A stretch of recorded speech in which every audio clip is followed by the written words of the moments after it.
Hello, Brad here, just to say we're super proud that the Friday 5pm podcast is sponsored by the Malt Miller, the UK's best home brew store. We use the Malt Miller for all of our homebrew experiments, as well as tapping them up for advice and binging on their awesome YouTube channel all the time. That's why whenever we release a homebrew video, we put a recipe kit live on the Malt Miller, so you can brew with the exact same amazing ingredients that we did. The same ingredients used by pro brewers.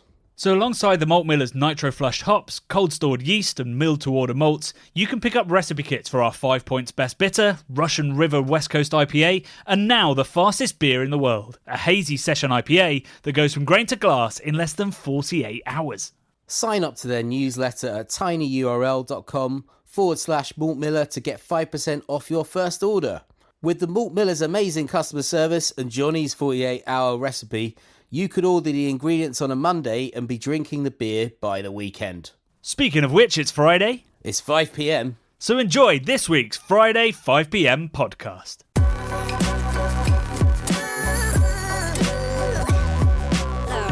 It's Friday, it's 5pm. I'm exhausted, Bradley. I stayed up until 11pm last night. Holy crap. Watching Sir Andy Murray, a man a month younger than me, run around like a lunatic with a metal hip. To give a bit of context, please. Is it Wimbledon? Is that what you're referring to? Oh my God. Yes, it's Wimbledon, Bradley. Okay. It's Johnny Christmas. It's my favourite 2 weeks of the year. Oh, you love Wimbledon? I actually, my girlfriend Kirsty was working at Wimbledon. I know, and I've never had an invite. Well, yeah. Well, actually, I think it was last year, the year before, we could have gone. I didn't realise. I know you play golf, but I didn't really realise Golf? that you love it. Golf? Sorry, I'm still under the weather. I didn't realise you played golf, Johnny. I didn't realise you're definitely a golfer, aren't you? No, I didn't realise you were that into tennis.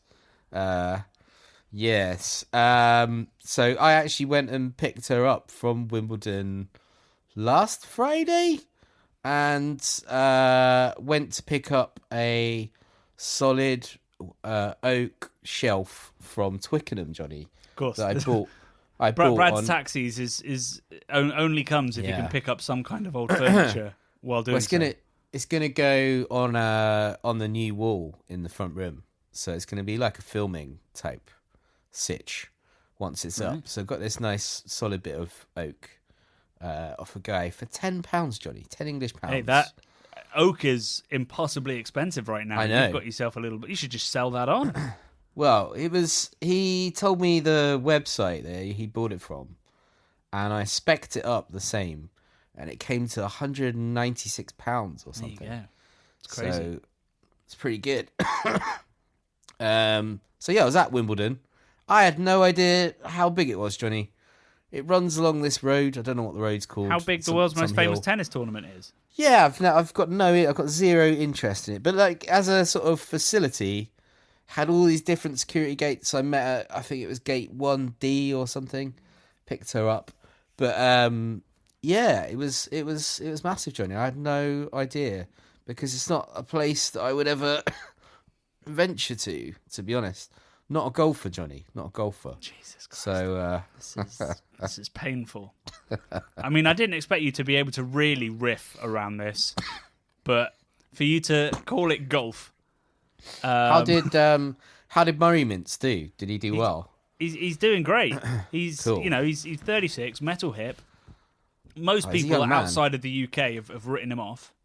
Right, But okay. he's 2 sets to 1 up against Tsitsipas, who is seeded number 5.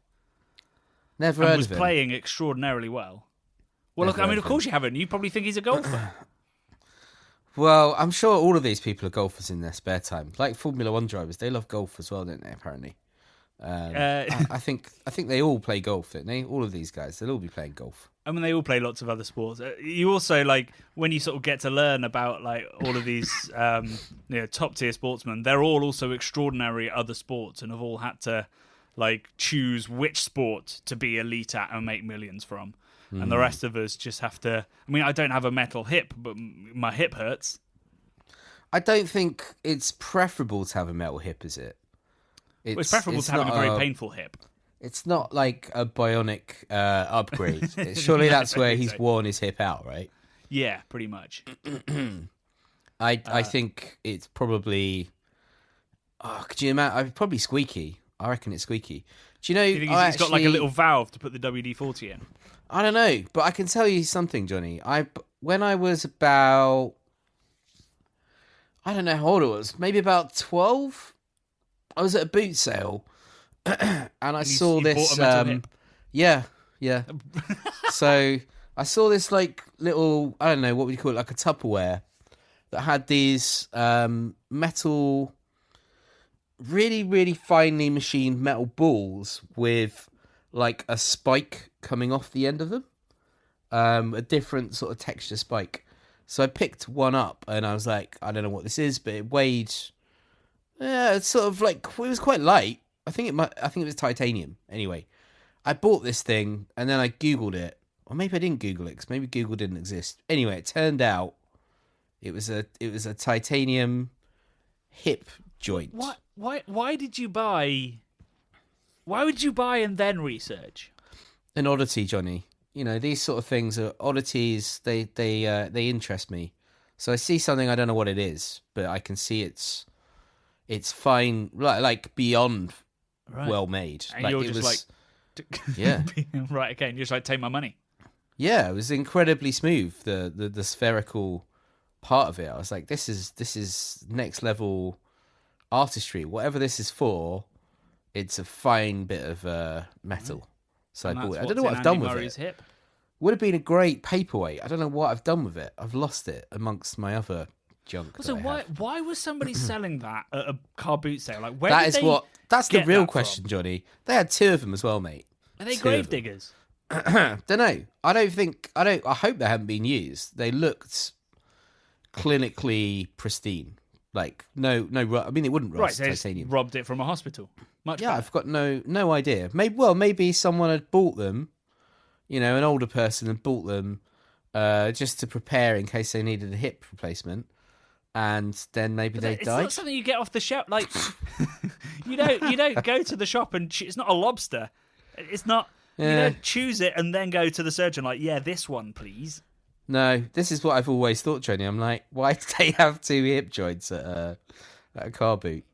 There aren't many explanations, that sold it to are there? you have any legs? Maybe they'd got a metal hip and then they'd lost their legs in another accident. Pretty sure sure they were I might like try and cash in. I think they were house clearance people. Right. So could be The mystery continues. right. Yeah, could be from anywhere, Johnny. It's an absolute mystery. So I had to buy it. I think it probably had a serial number on it as well. So Maybe we could trace it back to the person that lost it. would be traceable, yeah, for sure. Yeah. I don't know how you'd lose it, but yeah, I'm sure it would be traceable. Pretty sure it was a hip thing. As always, I went in one direction, Yeah. and I did not expect to end up here. No. There you go. Yeah. So Brad, if you need a metal hip out there, people, Brad might have one being used as a paperweight. Mm-hmm. But you didn't buy two, so you can't have the full set. Is that right? Yeah. No, I only bought one. And now I think about it, it was a long time ago. It was kind of small. So maybe it was a shoulder one? I don't know. It was a ball joint. I don't know how big a hip joint really is. I feel like they're quite big, aren't they? This wasn't gigantic. So so the thing is, I've never bought a hip joint. you've not been in the market for one. I know, right? Yeah, maybe I will be. I mean, it's working out for Andy, and sometimes my hip clicks. I've got clicky hips. Sometimes when why have you got clicky hips? I don't know. Sometimes when I stretch, it's like a gun going off. Oh, see, your problem there is you're stretching too much, Johnny. You just want to go straight into the exercise, mate. Don't stretch. Straight into the exercise. And then, you'll be fine. Stretching's overrated, Johnny. Says the man the man who's so into sport that he thinks Wimbledon is a golf tournament. Yeah. Famous. Well, famous. Yeah. Lots of tennis courts there for a golf more than you'd region, expect, wouldn't you? Yeah. I was confused by that. And not enough really sandpits. confused. Very no easy sandpits, course. Johnny. No sandpits. I forget what they're called. Bunkers, not sandpits. Right, let's start this podcast. So you're feeling a bit under the weather. You didn't go to the doctor for a long time, and then he or she was like, yeah, exactly. Yeah, you got a bit of a cough, bit of a tickle. I've got so I was struggling to breathe last week, and I thought it Still was delayed. the hot weather. I'm scared of doctors and dentists and everything. It seems to have got worse as I've got older. So I didn't Sorry, go. the cough or your Well, fear that of... as well, but my fear of stuff. I don't know if fear is the right word. It used to be like, didn't want to bother anyone, or I'd be like, well, I'm going to get better on my own. I'm going to use my mind to get better, and I'm going to will myself better, or whatever. I don't know. But anyway, Not sure that works with a chest infection. Well, it could work with anything if you're. Well, not anything. That's not true. But if you're, whatever. But anyway, I got this medieval, well, not even medieval, Neolithic chest infection when I was at Stonehenge. Wow, so you're blaming the stones. Yeah, I'm blaming You the got Stone. cursed by Stonehenge. I'm blaming the 8,000 people that were there. Okay. That makes the Hare sense. Krishnas, blaming them, and I'm also blaming me getting a bit of a chill, potentially, as setting me off on this path of not being able to breathe properly.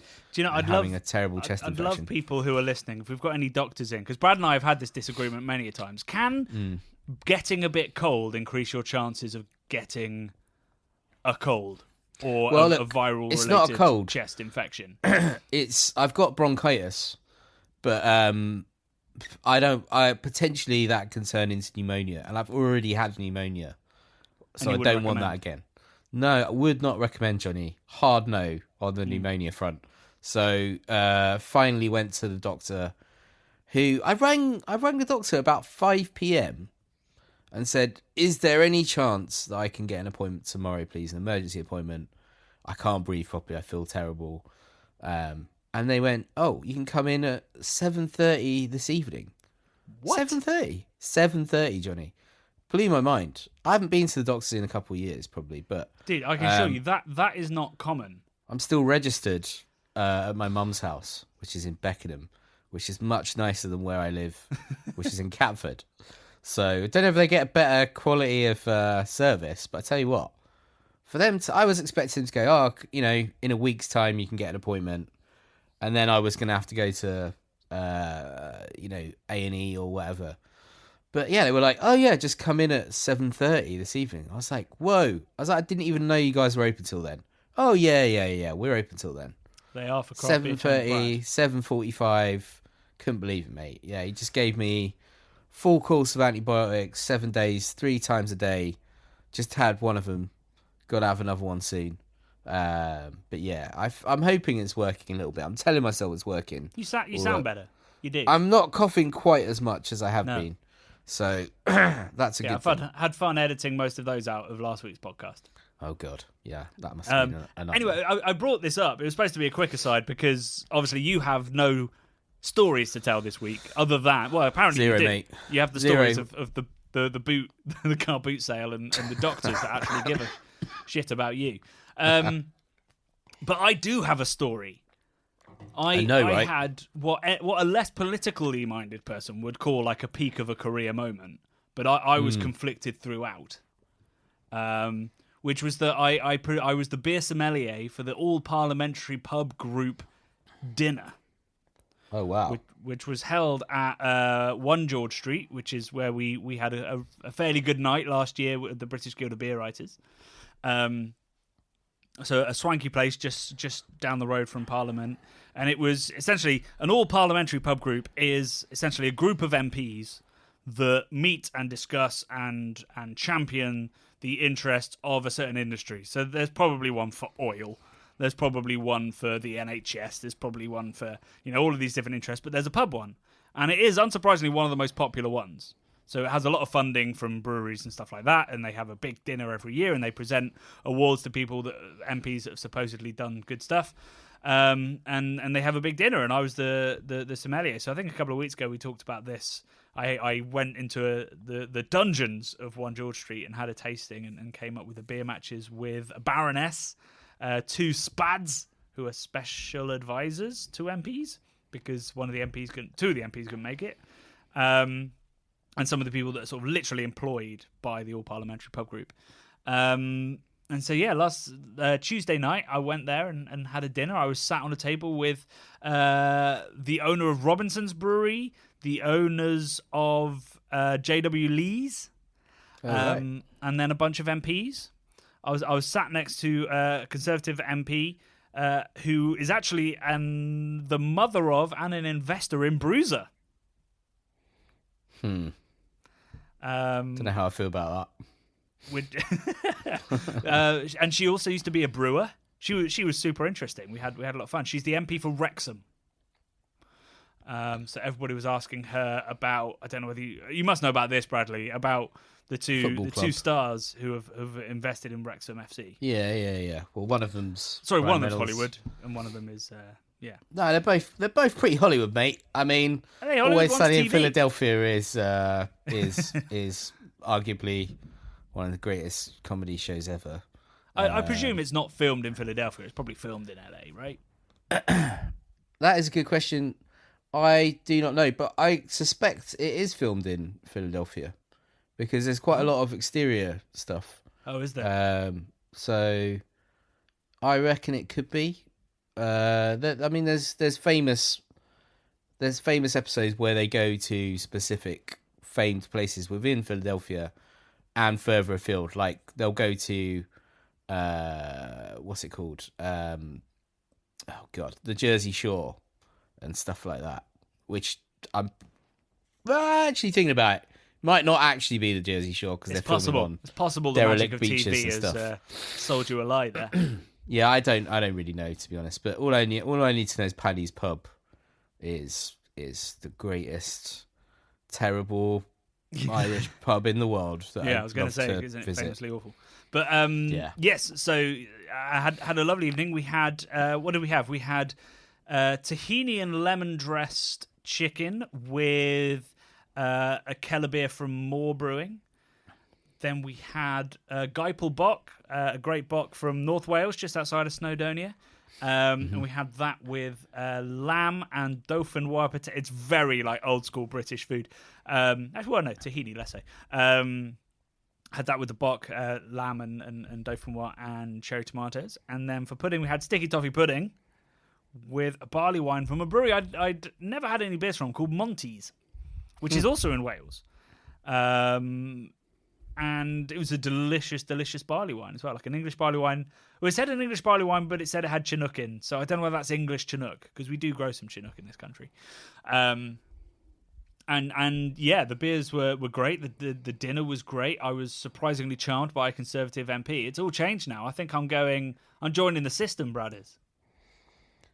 And I'm bringing the beer. It's good to know that our taxpayer money is being well spent on. Well, I think Jollies. It's the breweries were paying for those. Tahini, whatever the fuck, chicken, and Geipel beers on a lots of fucking Geipel jolly. Bock. Yeah. Bastards. They made the mistake of putting down so that everybody could see the bottles. They were putting bottles on the table, but being a beer blogger, I had a bottle opener on me, so I was quite drunk by the third course. And I slipped in a little criticism of beer duty into my speech at the end because I was feeling cocky. So I might not be invited back. Stick it to the man, Johnny. Yeah. Fuck those guys, greasing the wheels, eh? Exactly. But yeah, so I bumped into Joe from Meantime, who brewed our now IPA. Andy Parker was there at the Seba table. This is all at the bloody cross-party thingamabob. Yeah, well, all so those cats are there. It's a big networking event. How many heads are we talking here? Ooh, there were 19 tables, and there were, I think, 10 on each table, so 190 people. Oh, this is big. This is a big event. It's a big dinner, mate. Big event. A lot of pressure on my tiny sommelier shoulders. Yeah, that is a lot of pressure. Did they pay you, Johnny, in an envelope? yeah, down a dark corner. No, it was a bargaining, so I didn't get paid. But what I did instead was I have now got access to go to the Strangers Bar in Parliament.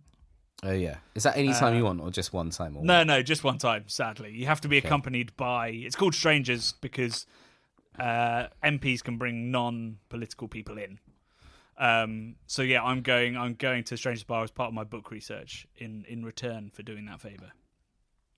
On the Yes. 19th of July. So I think that's a Wednesday. So podcast on the 21st of July. You'll hear about my trip to Parliament.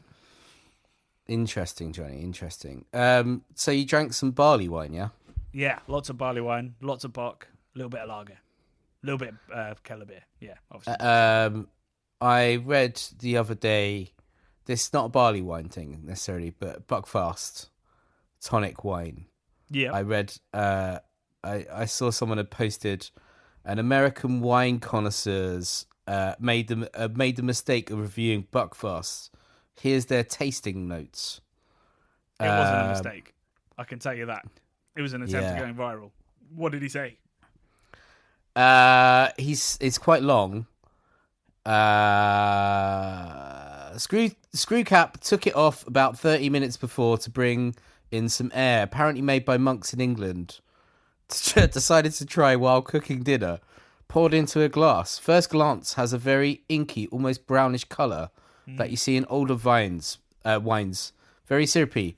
Liquid clings to the side of the glass when swirled. Almost 15% ABV. Stuck my nose in. It was hit with something I've never experienced before. Barnyardy funk, in a bad way. Almost like a dead animal in a bird's nest. Wow, specific. Dead animal in a bird's nest. In a bird's nest. Is it a dead bird or is it another, like... It's a dead animal, Johnny. It crawled up there to die. A mix of flat Coca-Cola and caramel with a whiff of gunmetal. On the palate, overwhelming sweetness and sugar. Cherry cola mixed with Benadryl. Unlike anything I've tasted. I'm not sure what this liquid is, but it's not wine. I'm actually not sure what it is, but it tastes like something a doctor would prescribe. A chemical concoction of the highest degree. Can only compare to Four Loko. There's a little bit more, which is quite funny. Oh, God. Managed to make it through a couple of small glasses.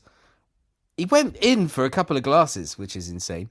But not much more. Had absolutely ruined the evening drinking-wise for me, as I tried to drink a nice Bordeaux after, but the iron-like metallic sweet aftertaste I just couldn't get out of my mouth, even after a few glasses of water. I don't drink a lot of coffee regularly, so I also had a mild heart palpitation from the caffeine after just drinking a bit of this and feel a slight migraine. An ungodly concoction made by seemingly godly men. I believe the Vatican needs to send an exorcist over to Buckfast Abbey, as the devil's work are clearly present there. After tasting this wine, the way I feel I can only be described as akin to being under a bridge on one's knees, orally pleasing, a vagrant, while simultaneously drinking liquefied meth through a dirty rag. I've drank a lot of wines in my time, and I will never forget this one. There you go, Johnny. I was with until the bridge metaphor. I know, the bridge metaphor was a little bit crass, wasn't it? Yeah. But yeah, you think that's just viral hogwash? Oh, of not course. Legit. You Quite think funny though. I mean, the fact that he knew there was caffeine in it. Well, I like that he went in for 2 small glasses. You know, he thought he'd give it another go. Well, he's clearly still a professional, you know? Oh, yeah. Could have been wrong first time round, you know? Got to go back in. Miss some nuances. I think that a really good sommelier would have been able to pick out which dead animal, to be honest. But otherwise, it's a fair review. I don't understand Buckfast. I don't think I've ever tried it, Johnny. That's probably a video we should do, isn't it? Nope. No. I watched a video years ago about it was a Vice thing, and they used to have this posh blonde English model presenter. I can't remember what her name was, and she used to go around to visit different kinds of strands of society in different parts of the UK, and she went up to somewhere up in Scotland. I can't remember where it was. And she met a group of lads, spotty lads, who probably about 18, 19, 20 years old, something like that. And they were all in their flat together, drinking Bucky and getting really shit-faced, and then eating... I don't think I've mixed two episodes up, but I think they were eating a thing called a trash plate, which I've seen before. It's a thing up in Scotland and other places where you go to like a kebab shop or a fish and chip shop, whatever, and they do this giant box of everything in it, which is like chicken wings and kebab meat and chips and a bit of pizza and whatever the hell else. And they got her eating this trash plate thing and drinking Bucky, and it was mildly entertaining, Johnny. Mildly entertaining is what I'm saying. All that to say, yeah, it was all right. Yeah, it didn't look good. She didn't enjoy it, any of it, I don't think. But yeah, especially the Bucky. Did you used to watch Buck Rogers in the 25th century, going on the Buck theme? Yeah. Where's this going? Don't know. I just used to love it. I thought it was great. It's really really fun. I remember I had a few Bucky O'Hare toys. Bucky O'Hare. Now you've taken it in another Bucky direction. Oh wait, what did you say? I said Buck Rogers in the 25th century. Oh God, sorry. Yeah, I just heard Bucky O'Hare. No, Bucky O'Hare is great. That had an amazing theme tune, which we could sing if we wanted to. I think we should let people Google it. Okay, it was very good though. I really enjoyed that. It was quite a strange setup, wasn't it? Was that the Biker Mice TV from Mars? was bonkers back then. Was that Biker Mice from Mars, or is that another one? Oh, that's another one. That's a different one. I wasn't so on board with that one. If they I don't know. I feel like they were the same, weren't they? Very much in the same universe. I mean, it was space-based animal humanizing adventures. I don't think it was the same universe. I just remember being so home counties and well bred that I thought that anybody with a motorbike was probably a bit dangerous. So I don't think I watched that much. Yeah. Whereas spaceships, fine. Rabbit flying a spaceship, fine. Mate, Bucky O'Hare was ace. Biker Mice from Mars. I just remember the Biker Mice from Mars. Yeah, I can't really remember anything about that one, but Bucky O'Hare was cool. Just makes me think of going to Argos and all the cheap toys.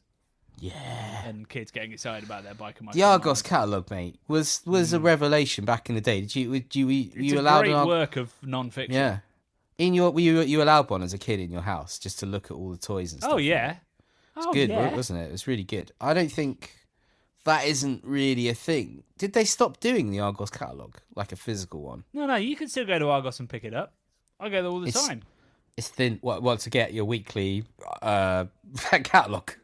Yeah, no, because has anything changed in it? You're just seeing if anything's changed for my in it. daughter. Oh yeah. Surely you shouldn't be buying new plastic hat, Johnny. You should be getting this off of Facebook mothers groups in the area. You see, sometimes you can, definitely, but sometimes you look at the photos and you go, that doesn't seem safe. You just need a pressure washer, mate. Just a pressure washer. You've probably already got one of those sort of steamy things. The dirtiness is one thing. I'm talking about the actual structural integrity of these toys. Oh, right, yeah. You know, famously kids choke, you know? Oh, and right, yeah. the damage done to a lot of these, you know, if you're looking at the bottom end pricing, it's for a slightly anxious parent like myself, and I have reason to be anxious given my daughter's form. It's not something we do so much. We did it quite a lot at the start, and we haven't done it so much since. So you do have plastic stuff. You're not a wooden toy man. I mean, wooden. I would have everything wooden if I could, but as we've discussed, the price of oak means I think you just need to start whittling. Extraordinarily expensive. You need to learn how to whittle. Yeah, I watched the Shawshank Redemption. Talking of whittling, wow! For the first time, IMDb's top film. Is it really? Fucking hell! Wow, I didn't know that. We where I'm feeling slightly better. I thought I'd venture out last night. So me and Kirsty went to the cinema to watch The Shawshank Redemption for the first time. Neither of us have ever watched it. It's one of those films which I know is an absolute classic, but I've never been in the right headspace when it's been on TV to watch it. But yeah, we went and watched it at the cinema. It was bloody brilliant. Really fantastic film. You heard it IMDb, here first, folks. Shawshank Redemption. Right. Good film. Although, Johnny, I did see some plot holes in it. Go on, hit me. Well, okay, so at the end, this is spoilers. Please turn off for the next 2 minutes. Everybody else has seen it, Brad. Yeah, that's what I think, right? So these are spoilers. So the prison guard at the end, when Tim Robinson does his microphone drop and fucks off, pieces out of the building wearing... Yeah, that's how it happens. He doesn't crawl through a mile of turds. Just pieces out. Yeah. He pieces out in pieces of shit. And he's nicked the shoes that he shined. He's stolen the suit, and he's also stolen the ledger with all of the information in the fake name, the fake identity that he'd done for the warden, with where he was squirreling away all this illicit money for him. And he's got one over on him. He leaves. He does all of that. He goes to the bank, sends it to the Daily Bugle or whoever it is, exposing the warden. And then all the police cars come, right? And they arrest a prison guard, the really brutal prison guard. They arrest him. And then the warden takes the coward's way out. But my question is, what did they arrest the prison warden? What charges? I mean, we know that he shot one of the guys. We know that he brutalized people. But what did Tim Robbins send to the Daily Bugle or whoever it was that had conclusive proof of that? There was nothing. There was nothing, Johnny. So how is he getting arrested? That's one of the things. And then the other one I've forgotten, Johnny, because I've been rabbiting on so much about it. There was another one where I was like, this doesn't make any sense. The other one was, he knows he's leaving that night. He puts on, he shines his shoes. He does a big fuck you to the warden, nicks his stuff, does a switcheroo, walks through in the shoes, which is a nice touch. Everyone thinks he's going to hang himself, but he isn't. He's using the rope to tie the thing to his leg so he can scoot down the wall, go in the tunnel of shit. But, right, when he gets to the pipe, this is in the middle of the night, he gets to the pipe, which he has to smash open.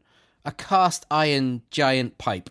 Now, cast iron is brittle, Johnny. It is brittle, I'll give him that. But it's really fucking loud whacking it. How did he know there was going to be thunder and lightning when he was shoe shining the warden's shoes?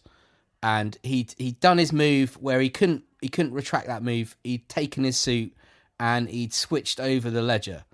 At that point, there was no thunder, no lightning, no storm. But he relied on the thunder, lightning, and storm to smash the cast iron pipe open and make his break for freedom. I mean, now, how could he possibly have known?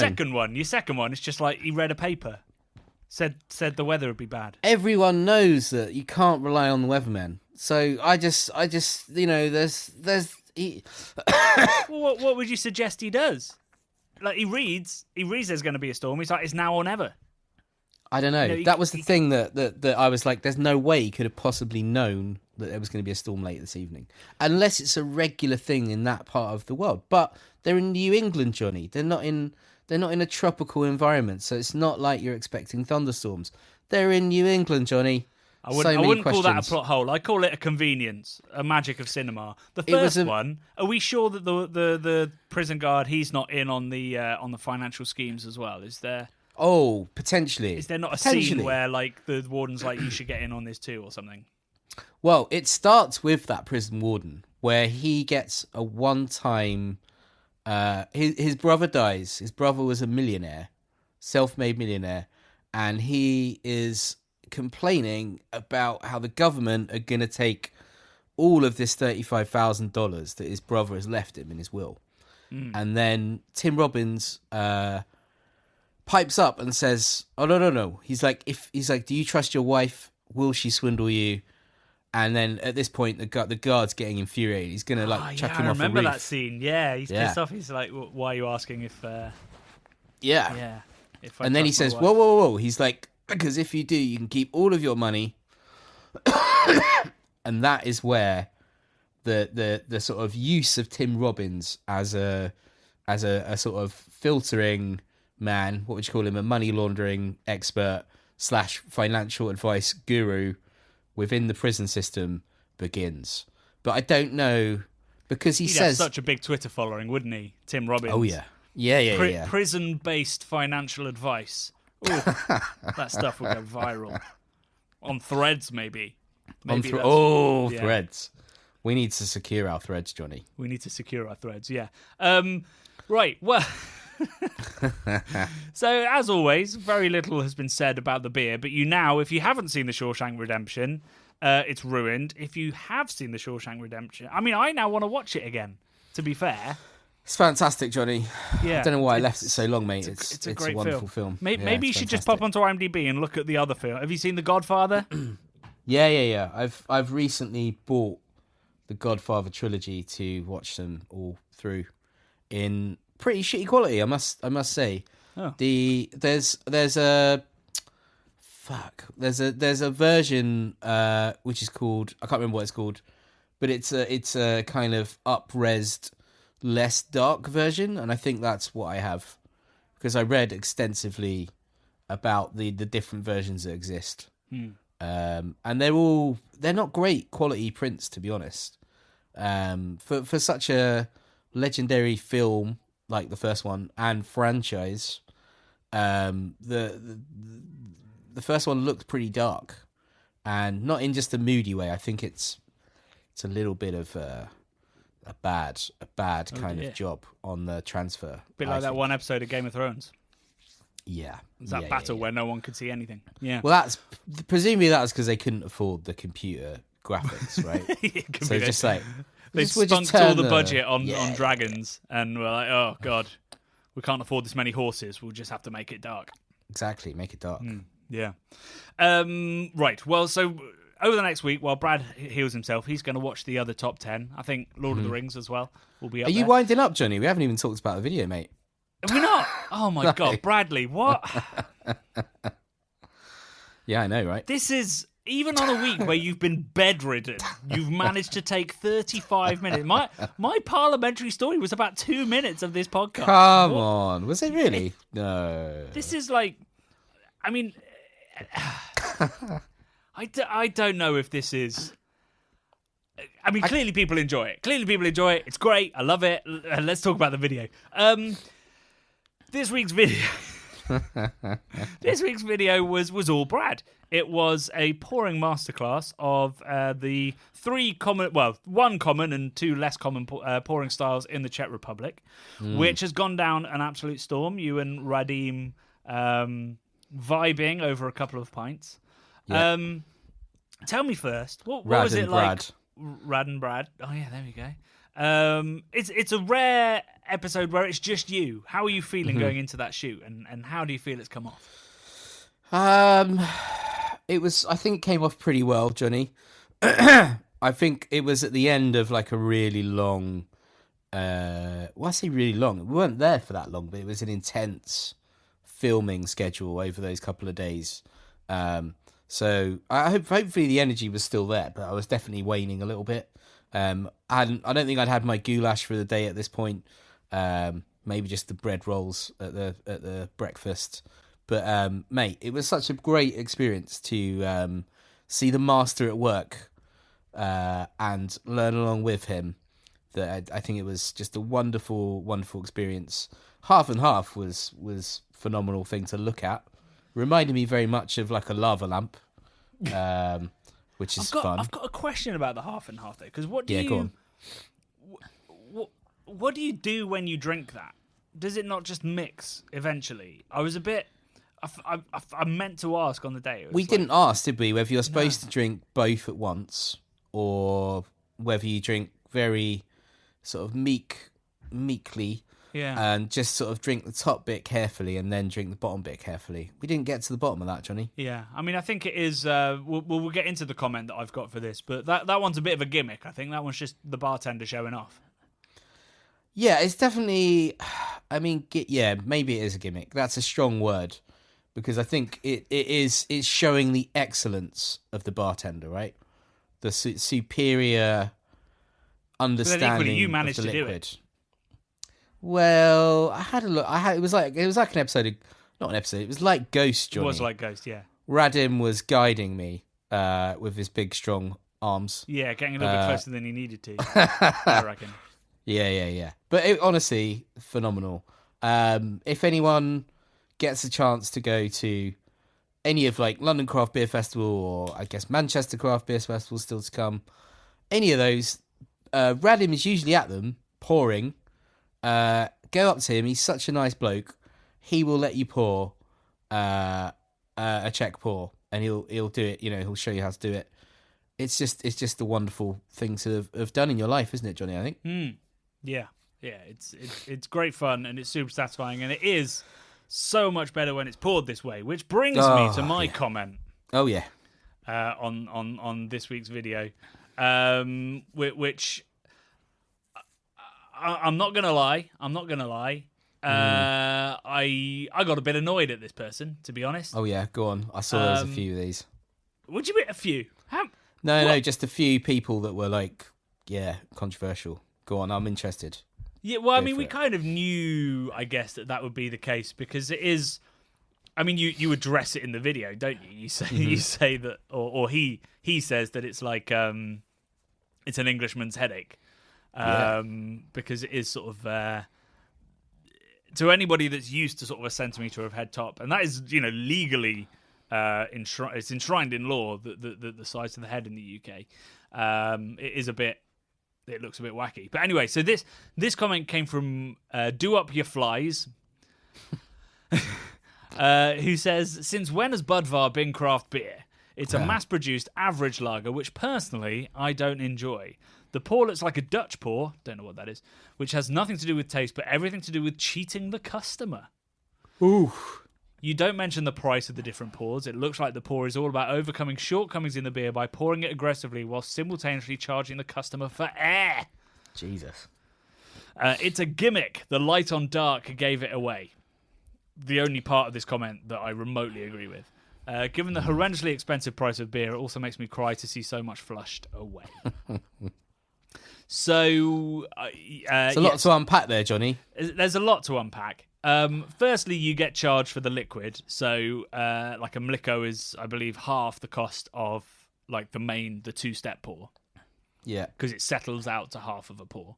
So nobody's getting cheated. You're paying for the amount of liquid that's put into the glass. As for a gimmick, it's definitely not. The light on dark, yeah, maybe. I'd call it like showing off rather than gimmicky. Yeah. There's not a huge amount of point to it, but it looks cool.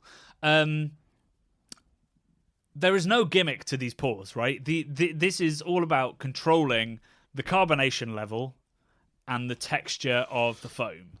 And both of those things fundamentally change the drinking experience. The oxidation thing, which Radim talked about, we've talked about in the past, is almost certainly true from a scientific point of view. But given that beer lasts 10, 15 minutes in the glass, it's borderline irrelevant. It's not like skunking that changes the flavour in a couple of seconds. It would take a while for that beer to really change flavour. And actually, if it's long enough for the oxidation to take effect, I don't know the exact amount, but it's not 15 minutes, maybe it's half an hour, then your bigger issue is the temperature of the beer, because it'll be warm by then. So the oxidation thing doesn't really wash with me, but Do Up Your Flies doesn't get that nuanced anyway. The thing I wanted to pick up on is actually, since when has Budvar been craft beer? Mm-hmm. Because the first thing to say is that by the definitions of the BA, it's definitely small enough to be one. It's less than a third of the size of what can be a craft brewery in the US. Which, when I think about that, is insane. That you can essentially be I think it's the third biggest brewery in the Czech Republic, and still be less than a third of the size that would become too big for a craft brewery in the States. That's how meaningless the BA definition has kind of become. But of course, being owned by the government, it couldn't technically be a craft brewery by that definition. But again, it comes down to this thing of size being the only thing that matters when it comes to craft. That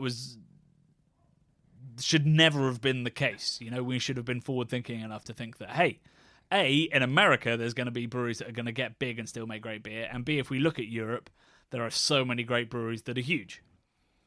And what's gone wrong in America is, well, I mean, you can read about this in my book when it comes out, but it's about the fact that American barley was contributing haze to their pale lagers, so they swapped in rice and corn, and the beer, then became paler and paler and lighter, and then they came up with the idea of light beer in the 60s, 70s, and sort of trashed the Pilsner even further. It's got nothing to do with the size of these breweries. In fact, the bigger breweries back in the 1800s were making the better beer, breweries like Budweiser and Schlitz and all those guys. So, yes, I kind of went to town on this guy, and this, I find it deeply frustrating, the definition of craft. I think craft is a helpful word, but we've got to use it right. Mate, totes agree. Did you have any comments, perhaps more cheery? Loads. Yeah. Loads of comments. And I think the sort of general opinion was that Czech pours look amazing. And lots of people commenting about how we pour in England and how that makes them feel. Chaos ruler of all says, I hate when the bartenders pour a perfect pint, then dump out the head. Because it's not full. I don't know whether this is annoying. bad form, but I stop bartenders doing it. Like, if they fill it up and there's a nice bit of head on it, and then they go to open the tap again, I'm like, no, stop. That is perfect. I nearly did that the other day in one of my favourite... Not the other day, the other week, in one of my favourite pubs. And I stopped myself because I thought, fuck, that's rude. But I looked at my pint and it felt sad. Yeah. And it made me sad, and then I thought, why didn't I just say? Because he'd done it, and then I let him ruin it. Yeah. And it really upset me. It really upset me, Johnny. You just got to be nice about it, I guess. You just got to go, that's great, thank you. Like, I want a bit ahead. Yeah. Because, I mean, the other thing to note is, and something that maybe people don't realise in the UK, is that the glasses that are used in most pubs are pint to brim. So it's 568 millilitres to the brim, right? And really what we should be using in the UK, and I wish it was law, is pint to line. So there'd be a line on the glass that is where the head should start. And then at least, because that would guarantee a certain amount of head without cheating anybody out of any liquid. But what happens now, and it's me shooting myself in the foot, is I'm asking for a bit of head on that pint.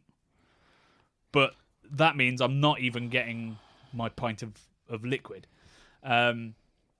So, I'd rather pay a little bit more per milliliter and have a decent head on the beer, particularly if I'm paying a lot for that pint, and particularly if it's a continental lager. Agreed. But I totally respect everybody. If you want an Iceman pour, you take your Iceman pour, but it should still be in a pint to line, not a pint to brim. And could die. That's a niche T-shirt there, isn't it, Johnny? Pint to line. I'm a pint to line kind of guy. We demand pint to line. Yeah. And we could use the money to donate to the All Parliamentary Pub Group. I don't think they need any money donated to them. No, it sounds like they're doing okay, doesn't it? With their fancy chicken and whatnot. I guess it wasn't, at least it when wasn't. You say that, it was a similar dinner peasant. in the same place as the British Guild of Beer Writers. And as a director of the British Guild of Beer Writers, I can assume we are not flush with cash. Yeah. And you should all Johnny, join. why aren't we flush with cash? All these people you're hanging about with should be, the Craft Beer Channel should be riding around on golden jet skis at this point, surely. How would that conversation work? Just turn to the MP next to me and be like, you earn 80 grand a year. Earn. What about expenses, Johnny? Whoa. What about fucking moats and shit like that?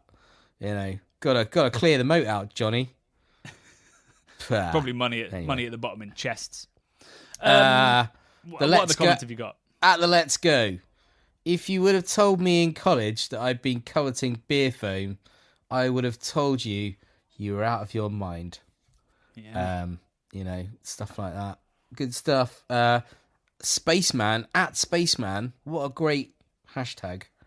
I think Spaceman would have been a good wingman for the Top Gun series. That would have been a good name, wouldn't it? Spaceman. And it could have had David Bowie in his helmet, being the spaceman on the wing, and then he could have I don't know, he could have been very David the way he talked about the mission and stuff. But yeah, Spaceman said, God, I could watch this for hours. That was terrible, but yeah. Yeah, it was pretty bad. But Sorry. I love David Bowie. Mr. Rougelot, thank you, Mr. Rougelot, always coming with the lovely comments and good times. Lovely person. Great job, guys. Does Radim know, oh God, that he will be a significant stop in our journey when we get to the Brad bus going? Oh, lordy. This is people still want Brad bus, Johnny. They still want this Belgian beer. Well, you organise it, buddy. If you want Brad bus, it's called the Brad bus for a reason. It's because you're organising. Well, I don't think I christened it the Brad bus, but it sounds like. I would have called it. Dig deep into the annals of Friday 5 p.m. Yeah. To see if it was you or if it was on the Discord forum. What music are we playing on the Brad bus, Johnny? Well, again, that's up to you. I'm not involved. We travel around. I'm not even sure I'm coming. I'm not sure there's a seat for me. Dear. There's definitely mate. You're driving. Wait, what? No, it's the Brad bus. Brad is drinking. I could do the graphics on the side of it. How's that? No, you're doing the whole thing. Oh, okay, cool. It's all you. The man that's never been to Belgium on a beer trip. Sounds like a great idea. There is a potential flaw there. Yeah. But so that was good comment. I like that one. Freddie Hodkin 7562. He got in there really late with the name, didn't he? Because there's obviously 7,561 other Freddie Hodkins. Other Freddie Hodkins, yeah. You wouldn't have thought it. This is great, but there's almost an element of ignorance is bliss. Because drinking and occasionally working in a bar in a country where this isn't common knowledge and isn't generally expected means I will now know how much better it can and should be, but also it's probably not ever gonna be like this. So, gah! I feel your frustration. To that comment, that was good. Yeah, it was good, right? I feel David that. Bowie impression. Yeah, David Bowie. David. It's not improving. Yeah, I mean, I guess there is an element of that, but this is how we put the next all parliamentary pub group dinner that I host. Who cares about duty? I'm gonna be saying pint to line, please, because then you can make the glasses as big as you want. Yeah, I think we need to somehow rework the Glenn Campbell classic Wichita Lineman into go on pint line man, pint to line man. That's what we need to do, Johnny. We're gonna get Glenn Campbell died, didn't he? I think I love Glenn Campbell. Quite a while ago, didn't he? We can't get Glenn. But No. who can we get? I don't know who we can get instead. We need a celeb to sing the song with a gravelly. Who was the dude who sang "Is This the Way to Amarillo"? He's still going, I think. I assume you're not thinking Peter Kay. No. Is that Neil Diamond? Maybe it is Neil Diamond. I think he's gone as well. I mean, anyway, why is our campaign starting with a song? Not all campaigns need a song. We could just... They do, come on. Do they? Right. I think they all need a good song, don't they? I mean, I can't think of a successful political campaign that had a song. Tony Blair. Things can only get better. D-Re, mate. Yeah. That is that's sort of in my head as the new Labour song from back in the day. But yeah, I can't think of any conservative songs. Presumably they hate music because they hate the arts, and they just burn down any sort of music if it's tried to start playing in as they came on stage. They're all about power stances, aren't they? There was that era when they all started doing that weird wide-legged thing when they were up on stage. I'm still as if doing they it. had a massive schlong, even if they were ladies. No, it's actually to just get air Power stance to different places. It's warm up there, particularly in the trousers that were being worn. So you're saying that it's like a heat sink move where they're just turning their body into like a more effective heat sink? Well, more like it's to do with the thoroughfare of air, access of. Tony Christie is a man from Amarillo. Oh, there we go. Amarillo. Still Good, alive, I'm glad Johnny. you took us off that topic. Yeah, we had to get off of that. Right. Well, I'm conscious that this podcast could actually never end. Come on, Johnny. I'm going to wind it up here. I'm going to leave it to the people to decide what the theme tune should be. I think Wichita Lineman is a great shout. We can work on that with Pint to Lineman for the county. We will see you next week for the start Johnny, of what? I'm the Pint to Lineman for the country. That's okay. There you one. go. Come on. Right there you go. You found it, and we'll get you. We'll get you touring the country with that. Brilliant. What a way to finish. We'll see you next week for the start of a new little series we've put together as part of our retrospective of 10 years of Craft Beer Channel. It's also worth noting we've got some new breweries to announce for our festival, which is on the 16th of September. Tickets are still for sale. We're running out, but you still got time. We can confirm that Lost and Grounded are going to be brewing us a delicious fest beer. Hell yeah. And that Baron Brewing are going to be making us a tasty, session-y New England Pale Ale with a little bit of crispiness thrown in, but also lots of strata hops.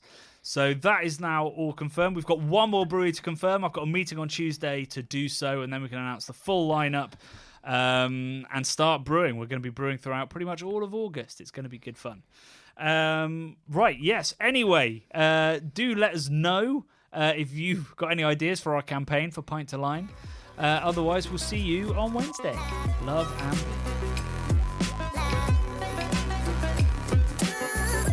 The Bubble and Friday 5pm podcasts are brought to you by the nerds behind YouTube's Craft Beer Channel. You can watch over 400 mini documentaries at youtube.com/The Craft Beer Channel. And if you love what we do, support us via Patreon and get access to merchandise and our amazing Discord forum, a positive and welcoming space for everyone who loves beer, food, and homebrewing. Love and beer.